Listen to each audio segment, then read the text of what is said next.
Es un placer recibir al doctor Ariel Gold, psiquiatra de niños y adolescentes, a Roberto Balaguer, psicólogo, y a Lorena Estefanel también. Me estoy rodeado de psicólogos, estoy en peligro, estoy a salvo, está todo bien. Peor, es un psiquiatra al lado. Peor todavía. Eso no sé si hay. Peor todavía. Bueno, bienvenidos. Gracias. El libro se llama Convivir en tiempos difíciles, pero convivir está separado, ¿verdad? Con un guión vivir. ¿Por qué? Porque esa es la base y la complejidad y la belleza. Vivir con. Vivir es difícil, pero vivir con es dificilísimo. Y también es un goce, ¿verdad? O debiera serlo. Y la idea es justamente que si nosotros entendemos aspectos de la dificultad que tenemos los seres humanos para convivir, podemos tomar mejores decisiones a la hora de tener que hacerlo, o sea, tener que convivir. Esto está vinculado a un libro anterior, ¿verdad?, del año pasado, que se llamaba Convivir, solo convivir, y vimos la necesidad de adaptar esto para tiempos difíciles, los tiempos que nos están tocando, que nadie los esperaba y que, bueno, tenemos que ver la capacidad de adaptabilidad que tenemos los seres humanos para afrontar esta historia. Sí, son tiempos difíciles en lo económico, ¿verdad? Acabamos de ver una nota muy dura.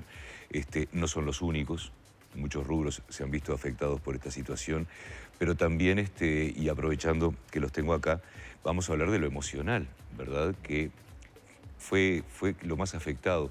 Uno que no es muy amigo de las teorías conspirativas, pero sabemos que estamos en medio de una guerra, esa es la verdad. Y pasamos, y hay muchos pueblos que por cuestiones, bueno, de descuido, a nosotros nos tocó más leve de alguna manera, han estado en campos de concentración de lujo, que son sus propias casas. Y ha afectado, y creo que esta es la primera guerra sin tiros que ha afectado emocionalmente a la humanidad. Las dos, y ustedes me corrigen si yo estoy equivocado, los dos extremos que se han visto más afectados son justamente los niños y los más viejos, que son los que tienen justamente que estar más contenidos emocionalmente al estar en las dos puntas de la vida. Sí, porque ahí quizás lo que todos tenemos que entender es que estamos en un contexto de riesgo psicosocial, que tiene que ver con esto que tú decís. Pandemias, guerras, catástrofes naturales, terremotos, atentados, son todos factores del contexto que tienen la suficiente fuerza como para poner en riesgo aspectos de la salud del individuo. Y uno dice, no hay que hacer nada para que esta crisis te afecte emocionalmente. Y sin duda, en todas las crisis se juegan mucho los recursos de los individuos frente a eso, porque tenemos que saber que si bien son contextos que ponen en riesgo la vida y la salud, también es verdad que son contextos de los cuales la humanidad ha salido y ha sobrevivido, y en guerras han nacido niños, y en pandemias la humanidad ha seguido avanzando, y en algún punto las personas más vulnerables, ¿por qué son vulnerables? Porque son las que tienen menos recursos y en algún punto son las que hay que cuidar. Por eso las crisis son las que los dejan más expuestos. Y hay veces que las medidas que se toman para cuidar un aspecto de la salud pueden poner en riesgo otros aspectos de la salud, porque el confinamiento fue una medida quizás necesaria, pero que también puso en riesgo a nuestros abuelos, porque los dejamos solos, y muchas personas que tenían su vínculo social con el mundo, que era hablar con el panadero, ver a sus nietos, ir a la iglesia, dejaron de tenerlo y se nos empezaron a morir de tristeza. Y tenemos niños que no tienen de repente hermanos, que se quedaron sin movimiento, sin luz solar, sin escuela, sin contacto, y eso también pone en riesgo la salud. Por eso siempre hay que tener muy claro que las medidas tienen que tener como un equilibrio, y todos los que estamos en salud mental siempre dijimos lo mismo. Está bien esta medida, pero tiene que ser transitoria, porque por cuidar que no nos contagiemos de un virus podemos terminar muriéndonos de otra cosa. Eso habla un poco también y ahora vamos a ir a la presentación que tiene, vamos a usar esto como prólogo, ¿verdad? Eso que estás diciendo tú me parece muy importante, porque nosotros desde acá, al principio de esta pandemia, decimos quédate en casa. Para mí es un boleto quedarme en mi casa porque tengo un fondo. ¿Qué pasa con el que vive en un apartamento que da al pozo del edificio? Claro. Nos acompañan el doctor Gold, Roberto Balaguer, psicólogo, y Lorena Estefanel, psicóloga, y tienen una presentación.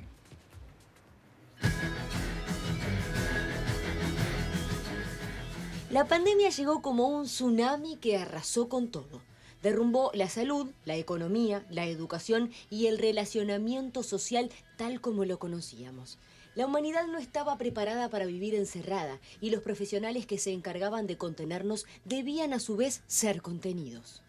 Tras la sorpresa y el miedo de los primeros días llegó la tristeza, el extrañar a familiares y amigos, las salidas habituales y un sinnúmero de actividades que nos vimos obligados a dejar de lado. Pero el confinamiento no solo nos cambió la rutina, impuso una nueva, consistente en pasar más tiempo en casa y convivir todo el día, todos los días, con nuestros familiares cercanos como nunca lo habíamos hecho. Descubrimos muchas cosas, que algunos muebles de la casa no eran tan cómodos como pensábamos, ya que no es lo mismo estar sentado en un sillón un par de horas que todo el día.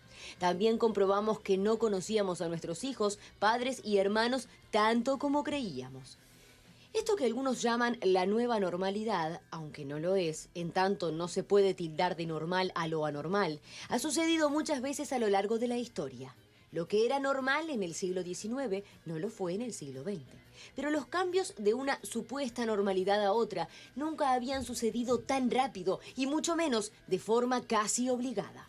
Ante esta realidad, el psiquiatra de niños y adolescentes Ariel Gold, vicepresidente de la Sociedad de Psiquiatría Biológica del Uruguay, docente y autor de varios libros, junto al psicólogo Roberto Balaguer, graduado en la Universidad de Minnesota, y la también psicóloga Lorena Estefanel, quien cuenta con una maestría en psicoterapia cognitiva de la Universidad de Valencia, editaron el libro Convivir en tiempos difíciles. En él aportan soluciones para enfrentar esto para lo que no estábamos preparados, apoyados en encuestas y experiencia clínica, con la finalidad de que, como dijo Gabriel García Márquez en El amor en los tiempos de cólera, aunque nos hayan privado de la primavera, igual podemos florecer.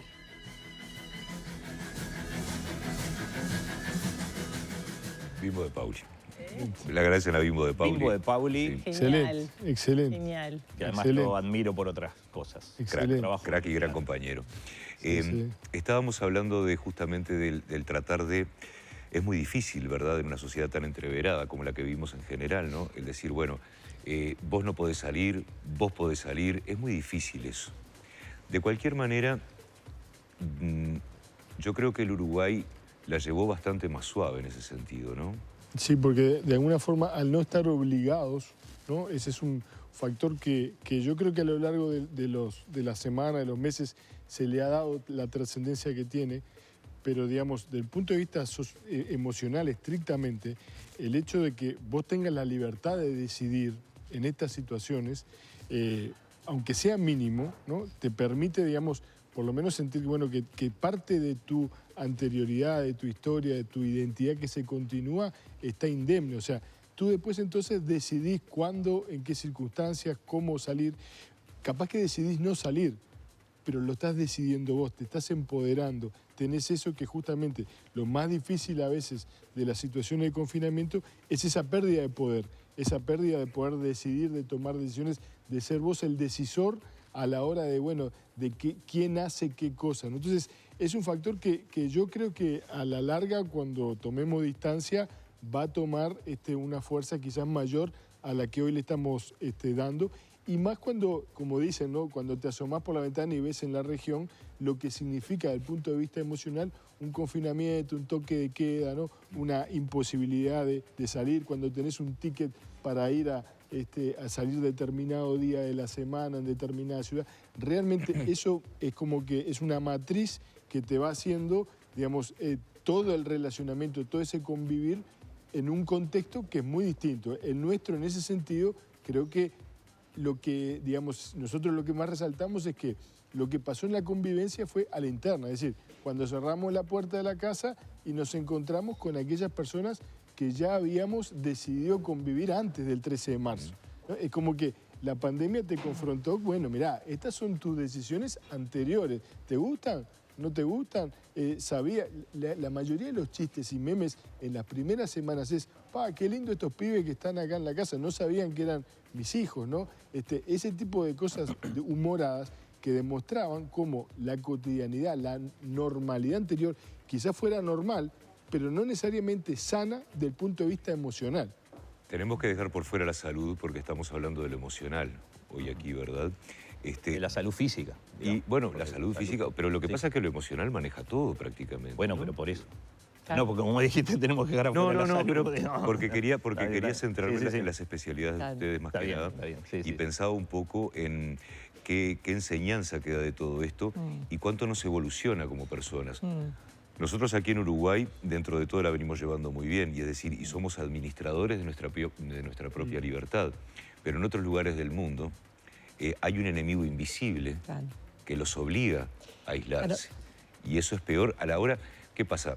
Creo que nosotros vamos formando nuestra personalidad durante toda nuestra vida. Yo no creo que uno cambie, pero sí puede mejorar o empeorar en lo que uno es. Sí, sí, sí, sin duda. Claro, ahí quizás, y es también la razón de por qué escribimos este libro.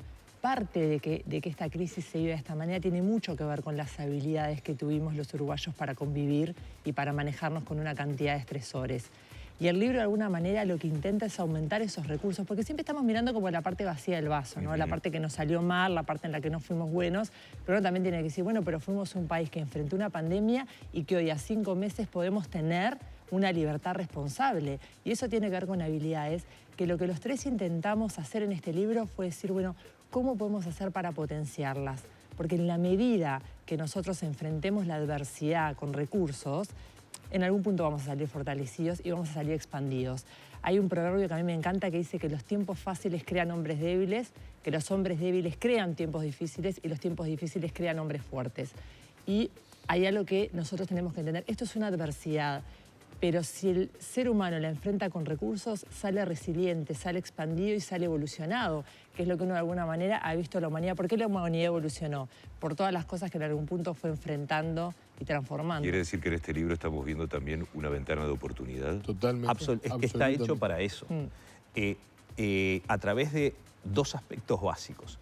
Estrategias para convivir en casa, ya sea en situación de confinamiento o en situación de nueva normalidad, pero además con datos que nos están diciendo qué pasó con un grupo de uruguayos cuando tuvieron que vivir por lo menos 6 semanas de confinamiento, y de ahí sacamos conclusiones que salen de esos datos, no de lo que nosotros pensábamos. Y eso se hizo a través de una encuesta que desde el 28 de abril al 5 de mayo recibieron 1.453 personas, en realidad respondieron, habrán recibido más, digamos, pero respondieron estas familias, y de ahí sacamos una cantidad de conclusiones interesantes.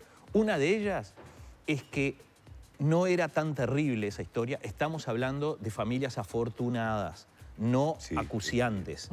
Está claro. Estamos hablando de familias que se habían reencontrado con formas y contenidos en la relación padres-hijos que tenía que venir un virus para que se dieran cuenta de eso. Eso es lo terrible para mí, digamos, ¿no?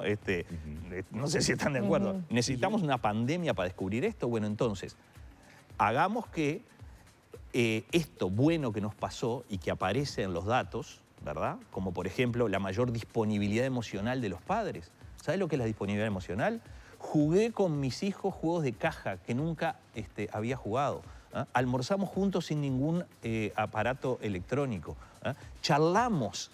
Esos eran los grandes descubrimientos. Ahora, si necesitamos un virus para esto, estamos complicados. Entonces, ¿cuál es la idea?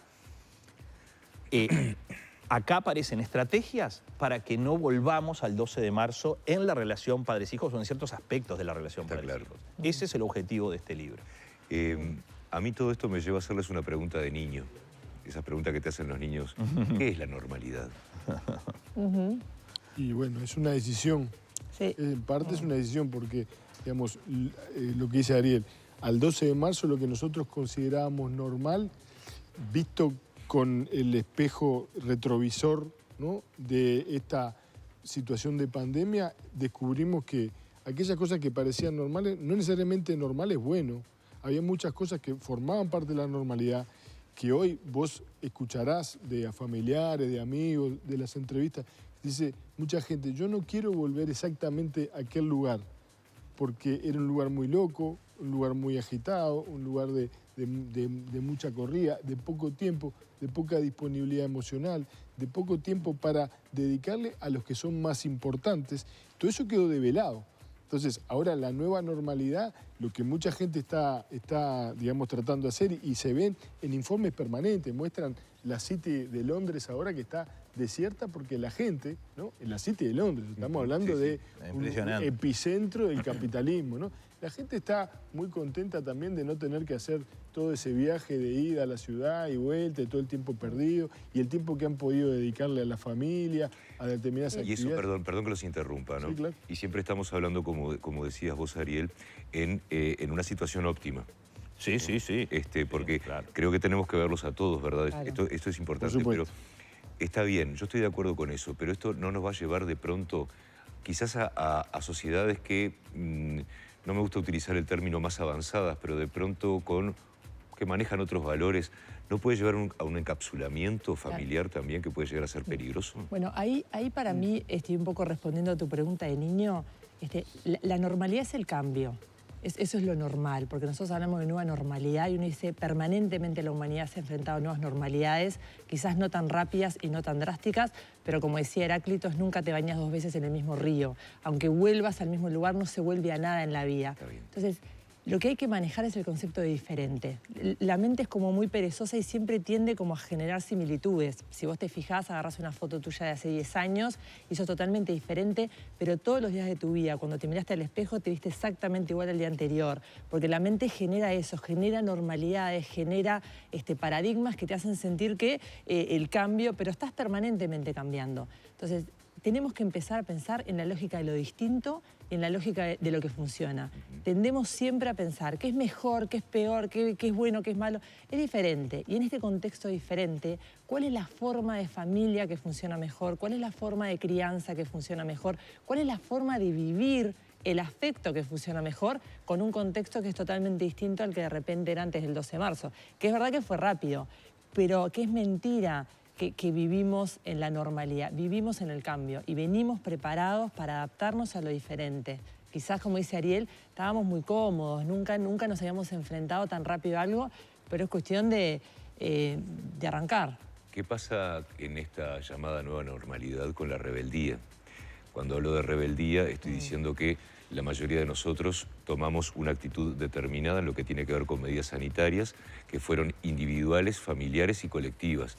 Pero, que levante la mano el que no lo hizo, en algún momento dijimos, bueno, es mi cumpleaños, ya pasaron 3 meses. Voy a invitar a mi madre, voy a invitar a mi padre, voy a invitar a mis hermanos, porque confío en que ellos están bien. Y eso es una especie de rebeldía soft, ¿no? Pero de alguna manera, cuando termina ese cumpleaños, uno siente que hizo algo bueno, no solamente por sí mismo, sino por los que vinieron a ese cumpleaños. Claro, porque hay nutrientes que justamente, creo que Lorena decía al comienzo, ¿no? Con los adultos mayores, que venga tu mamá, ¿no? Esa población que fue la que quedó más aislada, quedó más sola y quedó desconectada de todo lo que hacía, es una de las que sufrió no la pandemia, no la parte, digamos, de salud física, sino esa salud emocional de poder estar en contacto con los nietos, en la cotidianidad con sus hijos, ¿no? Que es el alimento más importante. Convengamos que, digo, la mayoría de los abuelos depende de eso, ese es su nutriente primero. Entonces, cuando vos haces esa suerte de transgresión rebelde, bueno, en realidad creo que si hacemos una encuesta todos vamos a decir, bueno, mira, hay cosas que valen la pena, siempre y cuando estén acotadas, ¿no? Siempre y cuando, ahora, si invitas a toda tu familia, más a tu madre, más a los vecinos, y ahí ya, capaz que la rebeldía... Eso no es rebeldía, eso ya sería irresponsabilidad. Bueno, sí, yo iba a decir otra cosa, pero me alegro que hayas usado irresponsabilidad. No. Sí. Claro. Yo solo invité a mi cumpleaños, invité a los que te acabo de nombrar. Está perfecto. Pero por otro lado, hay algo bien importante y es entender que ser libre no es hacer lo que a uno se le cante. Es hacer lo que uno piensa que puede ser bueno fijándose en uno mismo y en los demás, ¿verdad? Por eso la libertad tiene 2 componentes fundamentales, que vos nombraste uno de ellos. Uno es la responsabilidad y otro es la autonomía. Cuando vos decís, yo voy a hacer uso de mi autonomía y voy a invitar a determinadas personas. pero lo voy a hacer responsablemente. ¿Qué quiere decir? Que no voy a invitar a todo el mundo y voy a poner ¿no? Bueno, pero ¿por qué hiciste eso? Porque estás informado. Porque crees en lo que te dicen las autoridades, que es, che, mirá que lo que conviene es usar tapabocas cuando tenés cierta distancia, no estar mucha gente junta, todo eso. Ahora, si vos no estás informado o no crees, tenés un problema. Y es que pensás que lo único cierto es lo que a vos se te ocurre. Y eso se llama omnipotencia, no libertad. ¿Sabés lo que es? Es la libertad solo autónoma, sin responsabilidad. Por eso en la L de libertad hay que ponerle los dos cartelitos, digamos, acá. Eso quiere decir usar bien la libertad. Y es uno de los elementos básicos que tenemos que enseñarle a nuestros hijos desde que son concebidos y durante toda la vida. Para terminar, les voy a hacer una pregunta bastante irresponsable, pero tiene que ver también con lo emocional, que es el campo de ustedes, porque creo que a todos nos ha pasado. Esta situación que estamos viviendo, una de las cosas que cortó fue el contacto físico, hasta la forma de saludarnos, una forma que se instaló muy rápido en nosotros, codo, puño, pero sin embargo, no sé ustedes, pero muchas de las personas que yo conozco, a algunas personas las hemos abrazado. Y he notado, porque lo he vivido, que ese ha sido un abrazo mucho más largo. Porque nos agarramos ese tronco que está flotando en ese río del que vos hablabas y nos agarramos muy fuerte hasta que la orillita está cerca y volvemos a la normalidad. ¿Qué pasa? ¿Eso es un remedio emocionalmente? ¿Es algo que nos sirve emocionalmente? Sí, claro, porque acá hay como un elemento que también se pone en juego, que es el vínculo de las personas con el miedo. La pandemia nos puso en un contexto de amenaza y el miedo es una emoción donde, si uno ve socialmente, tuvimos dos reacciones muy primitivas. La primera fue evitar, nos encerramos para evitar el contagio, y la segunda fue, de algún punto, no sé si disociarnos, pero decir, bueno, ya está, esto del coronavirus, algo, no me importa nada, hago la fiesta de la nostalgia. Y esto que dice Ariel de la libertad responsable, donde el miedo es un informante que te dice hasta dónde, que en algún punto te dice cómo protegerte, pero la vida no puede ser una forma de evitar la muerte. No podemos vivir para evitar contagiarnos, para evitar enfermar. Tenemos que vivir, para abrazarnos, para querer con responsabilidad, donde el miedo te va a decir cuándo, cómo, dónde y hasta cuándo es que podés. Por eso hay personas que dicen, bueno, yo necesito abrazar a mi mamá que tiene 80 años porque en algún punto el miedo me dice que la tengo que cuidar, pero en todos los aspectos, y que no se contagie un virus, y no abrazarla durante 5 meses de repente no es cuidarla. Es de Editorial Planeta, el libro se llama Convivir en tiempos difíciles, del doctor Ariel Gold, del psicólogo Roberto Balaguer y de la psicóloga Lorena Estefanel, en todas las librerías, ¿verdad? Sí. Les agradezco muchísimo esta charla, un placer. Un gusto. Por favor, gracias a ti. Seguimos adelante con La Mañana en Casa, por favor.